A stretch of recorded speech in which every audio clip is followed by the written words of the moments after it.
You know, it's funny how we go through life thinking we're invincible, like nothing can touch us. We're young, we're vibrant, we're full of dreams and ambitions, and we feel like we can conquer the world.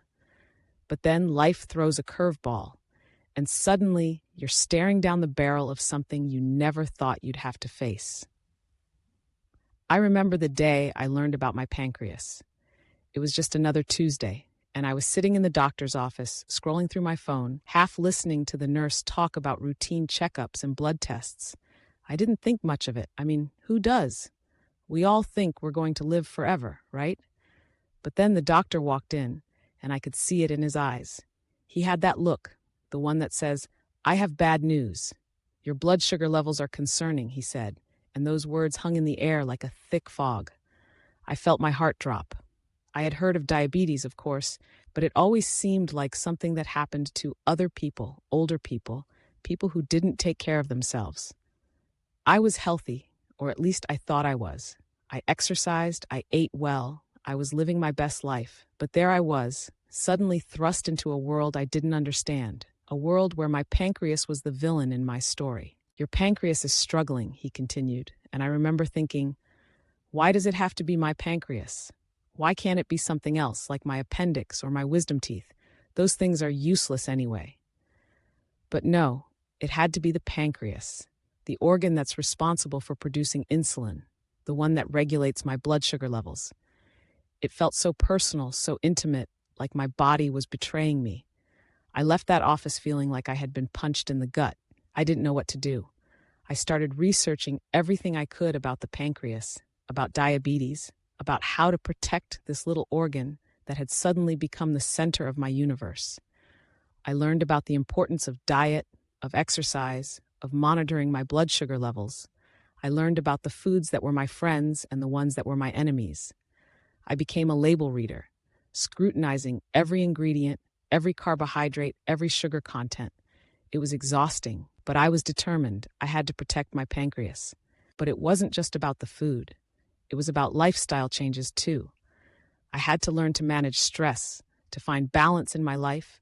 I started meditating, practicing mindfulness, trying to find that elusive calm in the chaos. I took up yoga, not just for the physical benefits, but for the mental clarity it brought.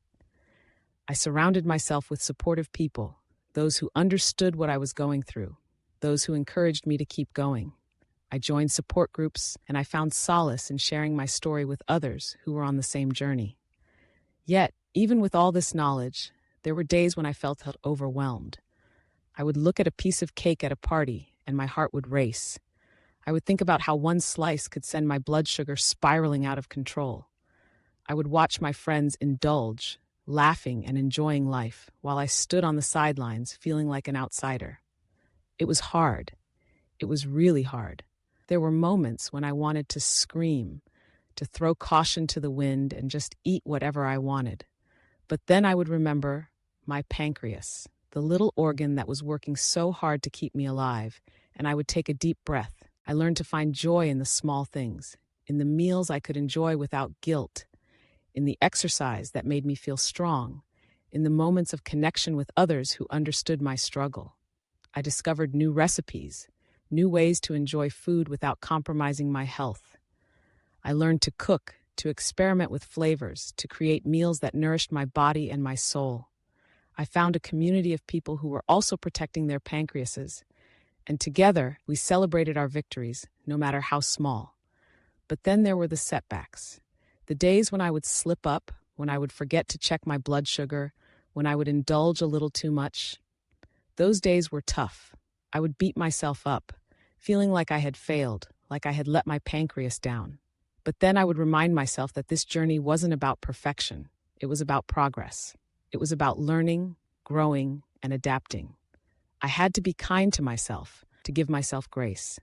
And through it all, I began to realize that protecting my pancreas was about more than just my physical health. It was about my mental and emotional well-being too. It was about finding balance in my life, about understanding that it was okay to ask for help, to lean on others when I needed support. It was about embracing the journey, with all its ups and downs, and finding strength in vulnerability. So here I am, standing in front of you, sharing my story, my journey to protect my pancreas. It's not just about an organ, it's about resilience, about the human spirit, about the power of community and connection. It's about learning to love myself, flaws and all, and understanding that I am more than my diagnosis.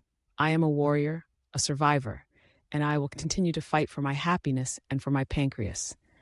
Because at the end of the day, it's not just about protecting my pancreas, it's about protecting my life, my dreams, and the person I am becoming. And that, my friends, is worth fighting for.